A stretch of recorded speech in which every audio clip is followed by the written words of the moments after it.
Bismillahirrahmanirrahim. Assalamualaikum warahmatullahi wabarakatuh. Waalaikumsalam warahmatullahi Alhamdulillahilladzi hadana li hadza wa ma kunna linahtadiya laula an hadana Allah. Asyhadu an la ilaha illallah wahdahu la syarika lah. Al-Malikul Haqqul Mubin wa asyhadu anna Muhammadan abduhu wa rasuluhu shadiqul wa'dil amin. Allahumma salli wa sallim ala sayyidina wa habibina wa sayyidina wa maulana Muhammadin Allahumma shalli wa ala ala alihi wa sahbihi ajma'in amma ba'du. Rabbi shrah li sadri wa yassir li amri wa lisani yafqahu qawli. Sallallahu alaihi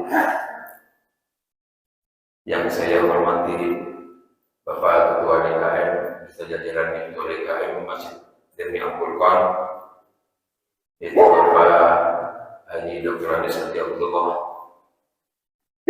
Yang saya hormati para bapak-bapak jamaah salat subuh dan ibu, semoga kehadiran kita di pagi ini mendapatkan rahmat dan juga berkah Allah Subhanahu wa Ta'ala. Puja puji syukur Allah Subhanahu wa Ta'ala yang senantiasa selalu berikan kita nikmat sehat panjang umur, wabil khusus nikmat iman dan Islam kepada kita semua. Hingga di pagi hari ini kita bisa melaksanakan sholat subuh berjamaah, dilanjutkan dengan taklim subuh. Itu suatu nikmat yang tidak akan bisa kita membalaskan kepada Allah Subhanahu wa Ta'ala. Salawat dan salam semoga tercurah selalu kehadiran kita bagi Nabi besar Muhammad SAW, keluarga dan juga para sahabatnya, dan kita selaku umatnya. Mudah-mudahan syafaat beliau semoga tercurah selalu nanti kita di surga Allah Subhanahu wa Ta'ala. Pada bapak-bapak, ibu jamaah salat subuh yang dimuliakan Allah, pada pagi hari ini saya hanya membuka sedikit kitab yang mungkin ngaji taklim ini, yang mungkin kalau bagi orang-orang yang dahulu sudah tidak asik, tapi ini bukan diperbarui karena kitab ini sekarang sudah mulai ramai biasanya.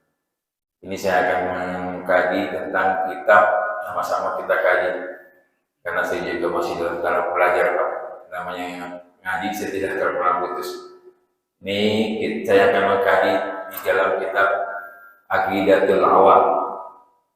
Kitab Aqidatul Awam, sebelum nanti kita masuk ke dalam kitab ini, Aqidatul Awam itu adalah akidah dasar buat kita semua. Karena penting, karena ada sebuah pepatah mengatakan, man arafa nafsahu arafa rabbahu. Kalau kita tidak kenal diri kita, maka kita akan tidak akan kenal Tuhan kita. Intinya kan kita mau sholat harus kenal apa yang kita akan sembah, siapa yang akan kita sembah. Kalau kita tidak kenal, apa yang akan kita berbuat, apa hasilnya. Kalau waktu dulu itu kitabnya yang dikenal dengan di Betawi dengan kitab kerukunan. Mungkin kalau orang tua dulu tahu ya Pak ya, kitab kerukunan. Lalu kalau kembalinya lagi dikenal dengan sifat 20. Terkadang kitab-kitab ini dianggap ringan dan enteng. Padahal inilah akidah yang awal buat umat Islam. Akidah pertama untuk kita mengenal lebih dekat kepada Allah Subhanahu wa Ta'ala. Oleh karena itu, kalau ini kitab Aqidatul Awam, ini menurut para ulama hasil dari Syekh Marzuki itu bermimpi bertemu dengan baginda Rasulullah, langsung diberikan Nadim atau Aqidatul Awam ini secara langsung, seperti tempat seperti ini. Dalam majelis ini Syekh Marzuki diberikan tentang Aqidatul Awam ini ketika di majelisnya Rasulullah, tapi dalam keadaan bermimpi. Walaupun keadaan bermimpi, tetap setelah beliau bangun tetap dia hafal dan mengerti, karena langsung diajarkan oleh baginda Rasulullah SAW.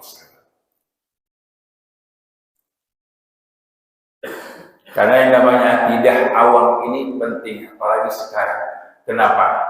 Kalau kita mendalami akidah secara mendalam atau minimal sedikit kita mengerti, yaitu minimal sifat 20-nya Allah, sebuah umat Islam insya Allah akan damai dan sejahtera. Berhubung kemarin sudah mulai terkikis kitab-kitab yang namanya sifat 20 kerukunan hilang. Kalau kita perhatikan, bapak-bapak, ibu-ibu jamaah Majal Furqan, kalau orang-orang tua kita dulu itu tidak pernah ada kata tidak yakin. Apapun yang dikerjakan pasti berhasil. Kenapa? Karena akidahnya sudah benar-benar ditanam dengan baik. Semakin tergeser kemari, semakin hilang penekanan penegasan akidah kepada generasi-generasi selanjutnya. Dan pada saat ini muncul kembali dengan nama Aqidatul Awam. Sebenarnya kalau di kitab Al-Barjandi itu yang tebal ada, cuma terkadang terlewatkan terus Aqidatul Awam ini. Baiklah, untuk memulainya kita mulai dulu dengan kitab ini. Sebelumnya saya berhanya kita sama-sama berhadiah Fatihah kepada Syekh Maldiki. Mudah-mudahan kita yang hari ini mendapatkan barokah dan juga curahan hikmah dari pengarang kitab dari Allah Subhanahu wa Ta'ala. Ada hadirin salatul Mustafa dan insyaallah Fatihah. Auzubillahi minasyaitonir rajim. Bismillahirrahmanirrahim. Alhamdulillahirabbil alamin arrahmanir rahim maliki yaumiddin. Iyyaka na'budu wa iyyaka nasta'in ihdinas siratal mustaqim siratal ladzina an'amta 'alaihim ghairil maghdubi 'alaihim waladdallin. Bismillahirrahmanirrahim. Abda'u bismillahirrahmanirrahim. Pengarang kitab ini memulainya dengan menyebut nama Allah yang Maha Rahman, yang Maha Pengasih. Ini di dalam kitab ini tiap dimulainya itu dengan menyebut nama.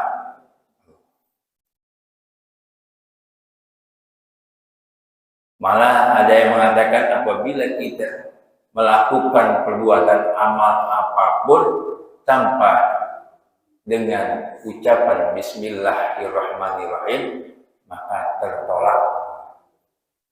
Kalau mau kita mendapatkan rahmatnya, mulai apapun perbuatan kita, apalagi perbuatan yang sangat dianjurkan Allah, itu ibadah dengan mulai dengan bacaan Bismillahirrahmanirrahim. Semoga kita mendapatkan kasih sayang dan juga semoga apa yang kita niatkan pasti akan diberi kemudahan oleh Allah Subhanahu wa Ta'ala. Wa birrahimi, dan dengan sifat penyayangnya, daimil ihsani, yang selalu tidak pernah putus ihsannya, yaitu Allah. Alhamdulillah, maka segala puji bagi Allah. Al-Qadimil awal, bahwa Allah itu yang terdahulu dan juga yang awal. Tidak ada yang mendahulukan Allah kecuali Allah. Ini kan lagi ketahui, sebelum ada penciptaan alam ini, berarti Allah lah yang lebih awal. Allah lah yang paling terdahulu. Kita jangan bayangkan kalau dulu sebelum ada alam seperti apa. Itu jangan dibayangkan. Jangankan bayangkan itu.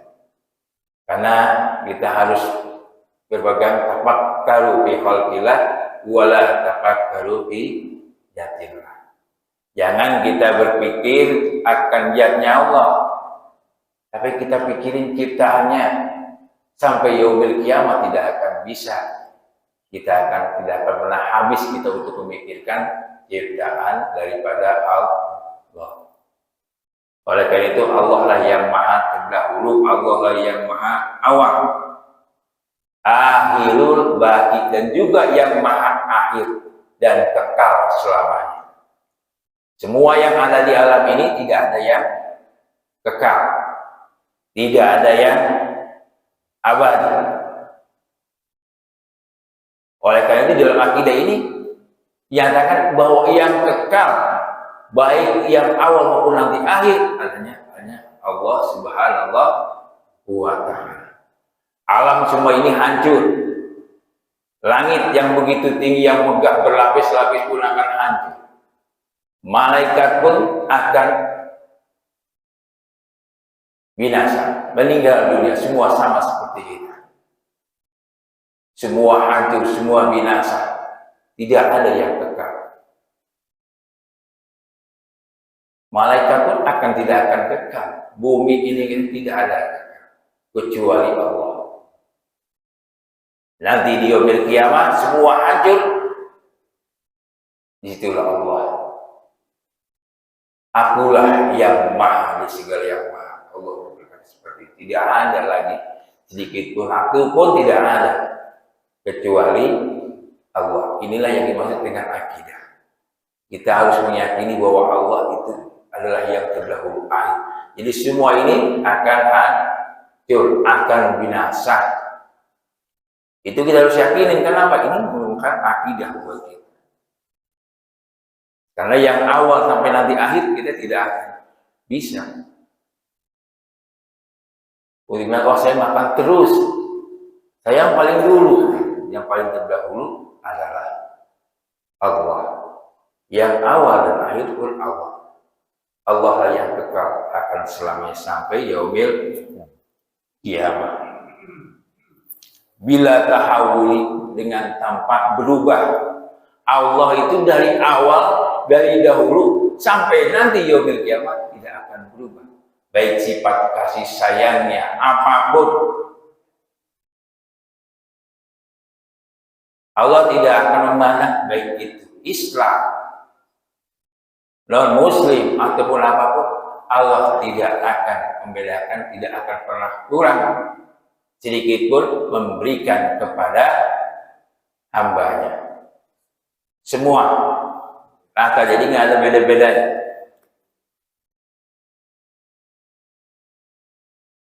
Summa salatu wassalamu sarmana, kemudian salawat dan salam sarmada selamanya ala nabi, atas nabi, khairi man qad wahada, atas nabi yang sebaik-baiknya, min ghairi walad, yang juga mempunyai ketauhidan yang tinggi. Sebaik-baiknya tauhid manusia itu, tauhidnya paling baik, paling luhur adalah baginda Nabi Muhammad. Oleh karena itu baginda Nabi Muhammad dinyatakan sebagai khatamin Nabi. Karena ketauhidannya di antara para nabi dan rasul.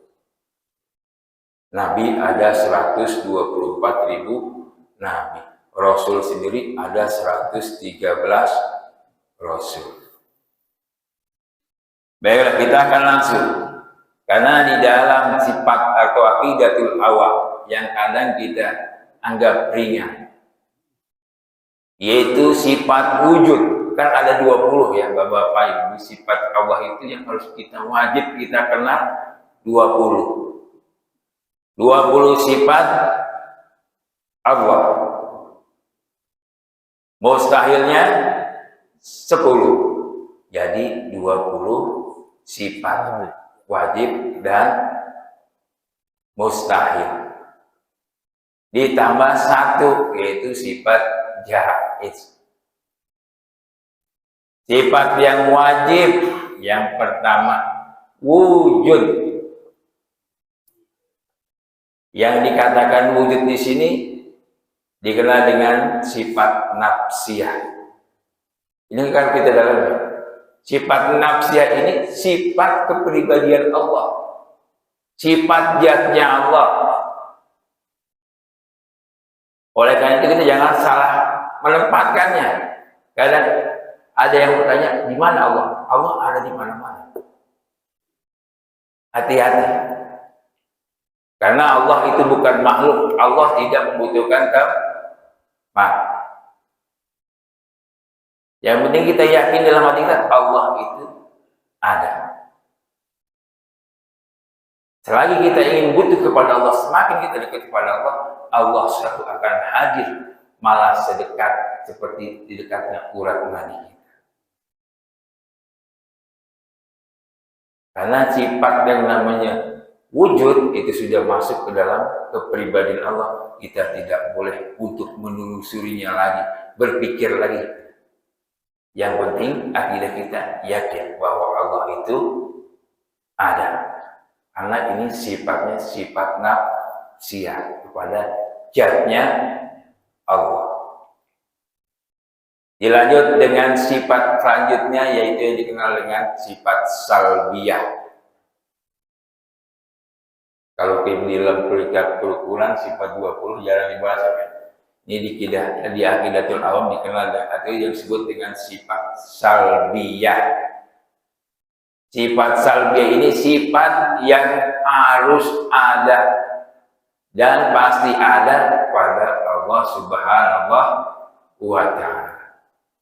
Pada makhluknya tidak. Sifat nafsiyah ini ada 5. Biar kita ingat ya Bapak Ibu, ada 5. Ingetin, kalau wujud dari sifatnya nafsiyahnya Allah, kalau salbiyah ini sifat yang harus ada dan wajib ada pada Allah, bukan pada makhluk. Yang pertama qidam.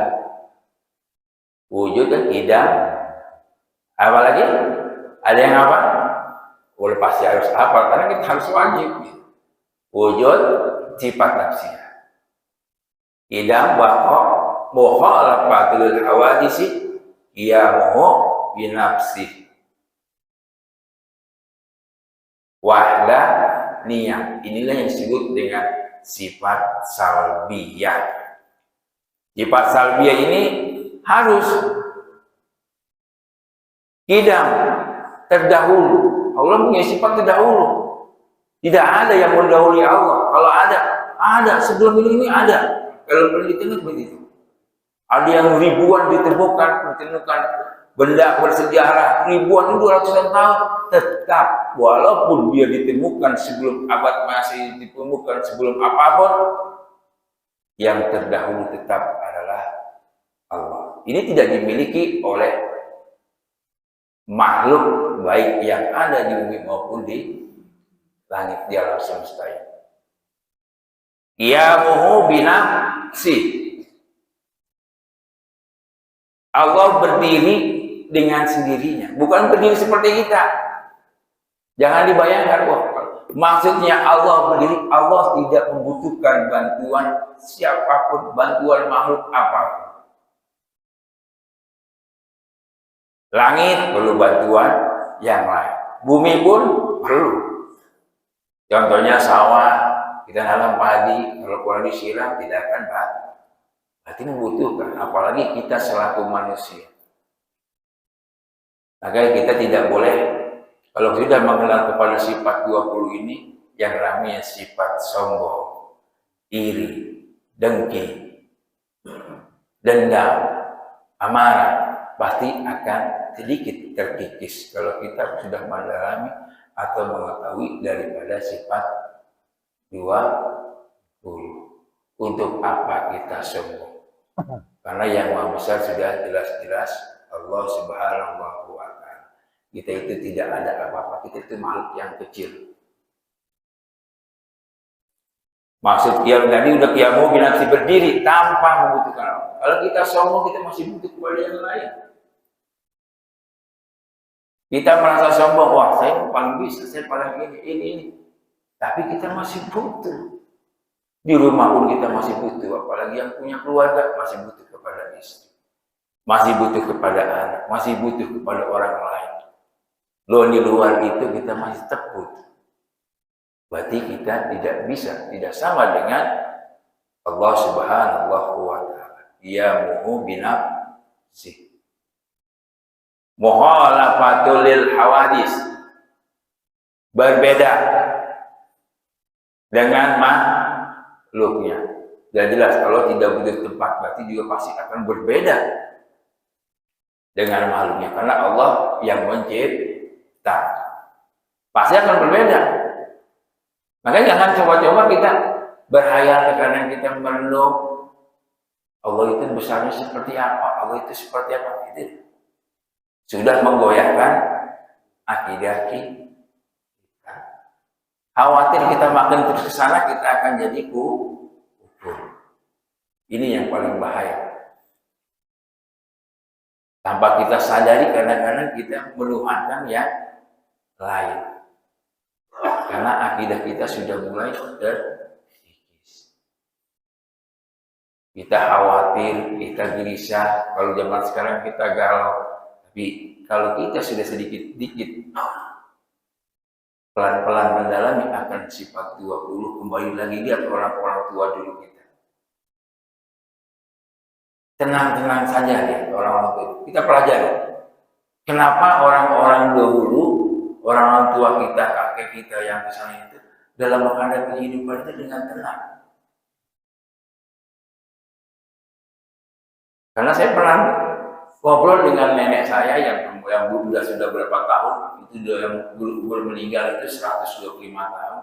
Kalau dulu mah enak, tenang. Itu kalau kehidupannya gimana? Ya tergantung besok. Terus nggak mikir, nggak bingung, ada kan sudah diatur sama yang mama ngatur. Orang-orang tua dulu udah punya keyakinan akidahnya bagus dan kehidupannya pun harmonis selalu. Berbeda dengan kemarin sudah. Kenapa? Karena inilah kitab-kitab yang kecil seperti ini untuk mengawali kita dalam ibadah, yaitu tentang tauhid sudah mulai menipis, pelan-pelan hilang untuk pengenalan kita kepada Allah. Karena kan kalau yang lain kan fikih itu untuk tata cara kita untuk ibadah melalui fikih. Tapi kalau tauhid ini kan masuk ke dalam tauhid akidah, jadi masuknya ke dalam tauhid. Makanya wajar kalau kita lihat perhatikan sekarang semakin banyak, semakin goyang. Kenapa? Karena tauhidnya sudah mulai tergeser, sudah mulai hilang sedikit demi sedikit. Di sana sini terjadi perdebatan, di sana sini terjadi perbedaan pendapat. Karena semua semata kalau kita kembalikan kepada Allah, kembalikan kepada akidah kita, semua tidak akan ada yang bisa selesai kecuali kita pasrahkan kepada Allah Subhanahu wa ta'ala.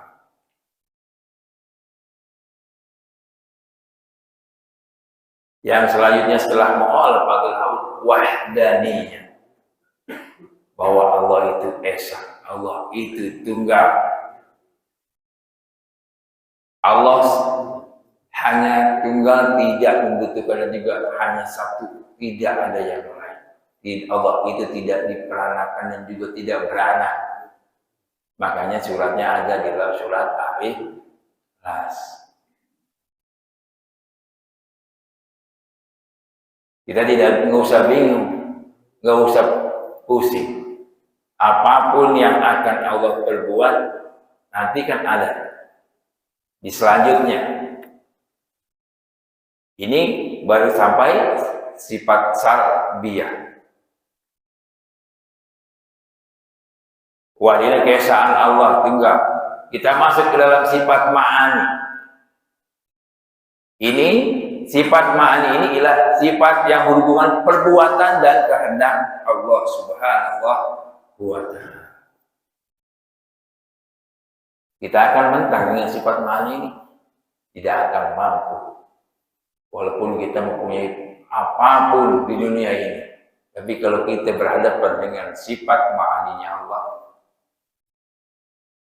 tidak akan ada yang bisa mampu melawan sifat ma'ani. Makanya inilah sifat yang dimaksud sifat ma'ani, yaitu sifat perbuatan dan kehendak Allah, yaitu qudrat, iradat, hayat, sama, basar, kalam, qadiran, muridan. Mulai sedikit ini kita paham ya, iya. Karena ini sekarang sudah mulai hilang. Makanya terus terangnya kalau dari dulu saya rupanya nggak mau kita bilang ini, udah tauhid aja lah, kalau perlu kurang apa ya, ini aja satu gitu. Sekarang saya mulai dulu kemarin itu pindah kepada Aqidatul Awam. Dulu saya sering buka kurang. Kenapa? Karena khawatir keturunan nanti keturunan kita udah mulai goyah. Kalau kita sadar sifat mani ini perbuatan, kan hendaknya Allah, qudrat. Udah tidak kenal, kalau Allah sudah atur ini kita mau apa? Makanya hilang kan galau kita. Risau kita akan hilang. Kalau kita tahu, oh iya Allah punya sifat namanya ma'ani. Qudrat Allah berkehendak. Allah mau jadikan kita miskin, Allah ingin menjadikan seperti apapun, itu kehendaknya Allah. Allah punya sifat ma'ani.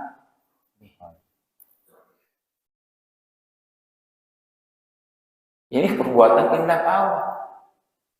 Bukan berarti Allah nggak adil, enggak. Adil, Allah Maha Adil. Kita jangan lihat sisi negatifnya. Ketika kita misalnya contoh kita diberikan, kok saya selalu hidup seperti ini sih, serba kekurangan contoh. Ini udah kena Allah. Tapi dia tidak memikirkan positif. Mau ini susah, mau ini nggak bisa, mau ini nggak bisa. Apa sih Allah seperti ini? Masih udah berdoa tiap hari nggak putus. Belum diam juga nih Allah gimana sih? Itu sudah mulai itu menggoyangkan namanya tauhid akidah kita. Tapi sebenarnya kalau kita pelajari hikmah, oh iya. Kalau kita pelajari terus hikmahnya, kenapa saya diberi seperti ini oleh Allah, dikehendaki seperti ini oleh Allah? Mungkin tanggung jawab kita di hadapan Allah akan berkurang. Kalau kita pikir, kok kenapa saya seperti ini? Pikirnya jangan negatifnya. Ada apa di balik semua? Karena Allah memberikan apapun kepada kita, pasti Allah memberikan yang terbaik buat kita. Kalau kita menyadari. Itu baru qudrat. Kita harus tahu kan Allah punya kehendak. Iradat. Allah juga punya tujuan. Allah yang tahu. Hayat. Allah yang maha hidup. Kita yang akan abadi. Itu sudah jelas. Idam, bako. Bako itu sudah kekal, nggak ada.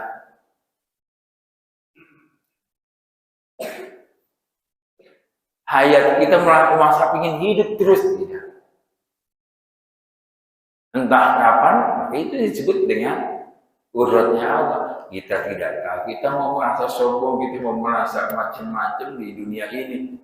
Tiba-tiba nggak tahu kapan kamu meninggal, nggak tahu. Berarti kan belum bisa dikatakan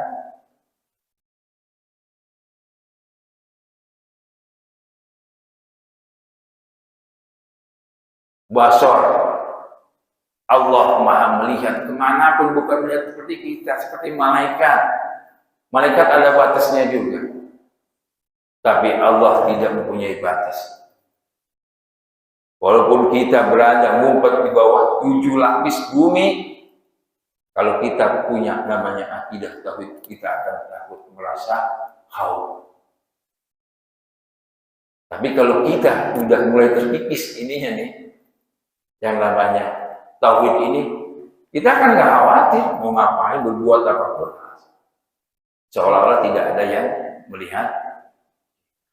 Tapi kalau kita tahu sedikit apapun, sekecil apapun kita buat, baru kita akan teringat, oh iya, Allah itu maha kuasa, maha melihat kemanapun kita pergi. Pasti kita akan, wah iya, aman. Maka tadi saya sebelum mulai ini, kalau umat Islam menggunakan benar-benar daripada akidah atau sifat 20 ini, insya Allah mungkin dari dulu udah makmur. Dia tidak akan melakukan korupsi, dia tidak akan melakukan apapun. Bukan berarti nggak boleh. Oh iya, Allah maha melihat. Kita akan jalankan yang baik. Bukan berarti kita pasrah kalau diatur Allah, bukan. Tetap yang namanya ikhtiar tetap. Karena ada yang namanya takdir, ada takdir yang bisa berubah, ada takdir yang tidak bisa berubah. 3 takdir yang tidak bisa dirubah apa? Udah ketentuan Allah, yaitu mau. Saya mau merubahnya. Karena Allah udah tahu, kan itu kalau itu 3 huruf perjanjian itu di dalam rahim ibu kita. Jodoh, rezeki. Cuman kitanya aja banyak, biar ini. Tapi ukurannya sampai itu di mata Allah sudah diukur, sudah ditentukan. Ya ini dari sini dikit pelan-pelan, coba kita telusuri. Kita coba mengoreksi diri kita. Oh iya, nyata ya, basor. Kalam, bukan hati Allah. Kalam itu kita harus perhatikan kalamnya Allah apa? Yaitu Al-Quranul Karim. Itu kalamnya Allah yang sangat sempurna buat kita sebagai pedoman. Apapun ada di dalam buku, apa yang tidak ada. Terkadang kitanya, padahal nikmat kita baca 1 ayat dapat paham, dengerinnya hanya dapat paham. Terkadang kitanya, itu kan kalamnya Allah. Tanpa kita sadari, maka orang-orang dulu itu nikmat-nikmat terang, walaupun hidupnya kayak katanya pas-pasan, asik hidupnya orang-orang tua dulu. Ya. Kalau sekarang kelihatannya mata mesti gelisah terus. Iya baik, ibu ya, iya. Beda ya, pemahamannya. Kalau zaman dulu nggak ada orang itu kayaknya asiknya di kamu. Lihatin, kalau kita hitung dengan cara lega, kok bisa ya gitu. Hanya mengandalkan bertani ini zaman dulu. Tapi kok bisa sampai sekarang bisa menghasilkan generasi-generasinya? Karena zaman dulu itu ketahuiannya benar-benar ditekankan. Untuk mengenal lebih dekat kepada Allahnya lebih. Bukan berarti kita nanti pas jadi orang yang pasrah. Enggak. Tetap ikhtiar, tetap ikhtiar. Usaha tetap kita usaha. Setelah kita usaha namanya ini baru kita tawakal. Itulah yang paling bagus. Bukan berarti kita diam, maka udah ada kudratnya Allah, ilahnya. Udah tentuin ngapain? Bukan. Tetap harus jalan juga ikhtiar. Kalau nggak ada ikhtiar, nggak ada usaha, makin sepi di rumah semua orang ke pasar beri nanya. Iya, baginda Nabi udah nyontohin, walaupun baginda Nabi menerapkan akidahnya paling sempurna, tetap usaha.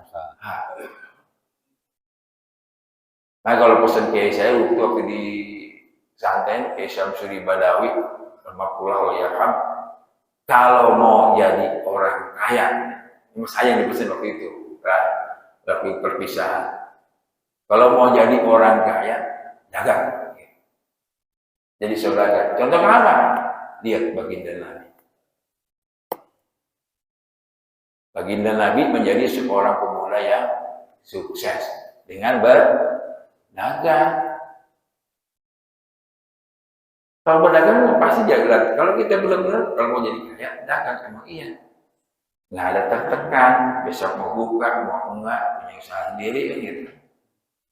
Tapi kalau udah yang lain, apalagi jadi guru, jangan mengharapkan, ya bahaya waktu itu. Maka saya waktu pernah jadi guru, udah pasrah aja. Kenapa? Karena ilmu yang kita berikan kalau kita mengharap, wah udah ngeluh ini ya itu usia. Jadi ilmu yang terlebihnya itu akan putus. Kalau jadi guru harus ikhlas. Ya segini ya insya Allah nanti ilmunya manfaat. Ini daripada sifat 20. Kalau sifat ma'nawiyahnya itu yang dilanjut nanti qadiron dan itu hanya persamaan, penekanan. Jadi yang pertama tadi yaitu sifatnya Allah ialah sifat nafsiyah, kepribadian itu atau zatnya Allah. Sifat salbiyah itu sifat yang berkenaan yang harus ada pada Allah, bukan pada makhluknya. Ya, malaikat tidak boleh punya sifat idah, nggak boleh. Nah itu hanya punya sifat pada Allah.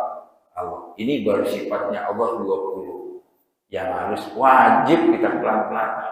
Oh iya, Allah itu wujudnya Allah, udah Allah ada. Allah ada. Bentuknya Allah alam. Hanya Allah yang tahu, kita nggak boleh membayangkan. Bayangin malaikat yang sekarang ada bisa ada menyatakan seperti ini. Itu baru malaikat. Ya kan?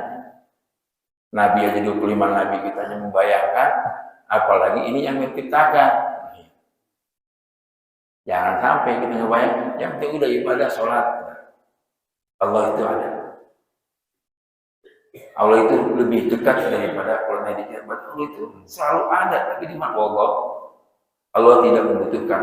Laisa kamitslihi syai'un. Allah itu berbeda dengan makhluknya. Berarti Allah nggak bisa kita membayangkan seperti apapun, nggak boleh. Khawatir semakin kita kesana mendalam itu yang saya minta khawatir menjadi orang yang ini baru sifatnya ini namanya kan kita masuk ke dalam tauhid. Kalau untuk manusianya, nah ini untuk kita tauhid kepada Allah. Ini ada lagi yang 4. Ini untuk kita selaku manusia. Iya. Yang terkadang kita mencontohnya kepada yang lain. Padahal di dalam kitab tauhid baik di kitab Aqidatul Awam maupun di kitab Kerukuman itu orang-orang mencontohkannya Pak. Ini mengatakan kepada 4 sifat dari baginda Nabi. Iya kan? Kan udah hilang kalau orang dulu makanya lihat tentram, damai, enak. Yang diambil sifatnya Nabi. Padahal dia udah tahu, harus wajib tahu. Yang pertama sidik itu jujur. Ya kan? Karena udah mulai, ini kalau udah masuk kepada sifatnya baginda Nabi, udah mulai kita. Setelah kita mengenal sifatnya Allah, masuk kepada sifatnya ini yang harus kita ikuti. Ini harus ikutin sifatnya Rasul. Namanya jujur, berat. Ya. Padahal ini ganjurin, ikuti sifatnya Rasul. Sidik, jujur. Makanya wajar kalau Rasul menjadi sebagai pemimpin yang sangat dimuliakan di antara para nabi maupun juga di antara manusia. Karena sifat jujurnya, sidiknya Rasul, Masya Allah. Terus juga patona, kecerdasannya Rasul berbeda.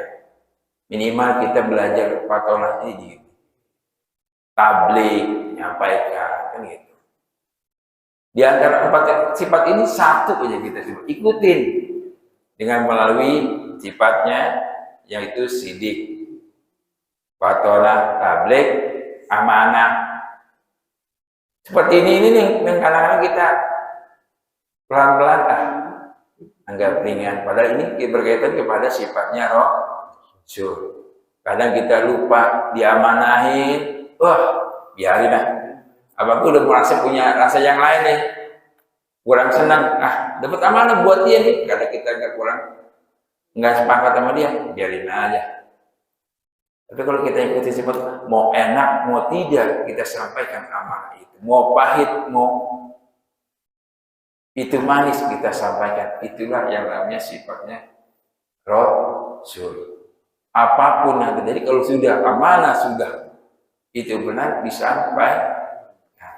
Ini daripada sifatnya Allah dan sifatnya Rasul pula. Belum nanti kita akan masuk lagi, karena ini saya cuma badalin, jadi inilah sifat daripada Allah dan Rasul yang bisa saya sampaikan. Karena nanti akan ada namanya sifat 20 atau Aqidatul Awam, Itu wajibnya, sebenarnya wajib bagi umat muslim.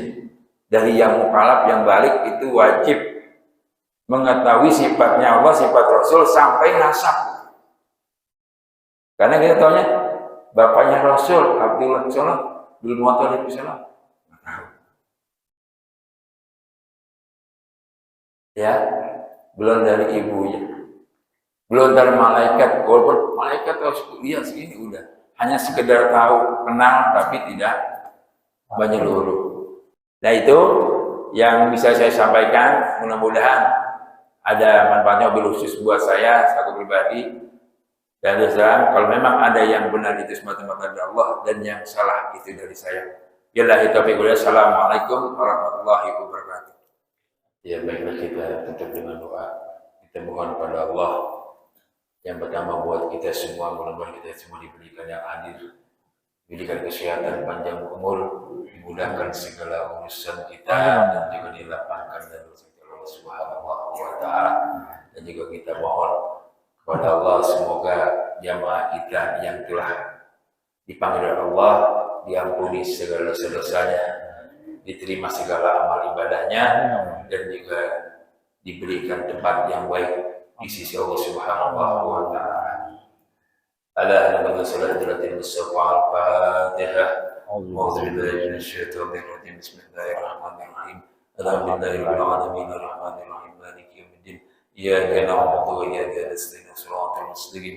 Shiratal ladzina an'amta 'alaihim ghairil maghdubi 'alaihim آمين آمين وفق يا كريم اللهم بحق شروط الفاتحة شريفة الفاتحة الشفاعة الفاتحة وبنية الفاتحة بكرامة الفاتحة وبركة الفاتحة يا بارد الحم يا كشف الغم يا من يغفر ويرحم يا ذا البلاء يا الله يا ذا البلاء يا رحمن يا ذا البلاء يا رحيم اللهم ارفع عنا البلاء وبارك الحاسرين ونقل كل شيء قريب اللهم يا غني يا حميد يا مغني يا رحيم يا ودود يا من هو الأول والآخر والظاهر والباطن نقل كل شيء قريب اللهم حسن عاقبتنا بالأمور في الدنيا وعذاب الآخرة ولدوانا الحمد لله رب العالمين.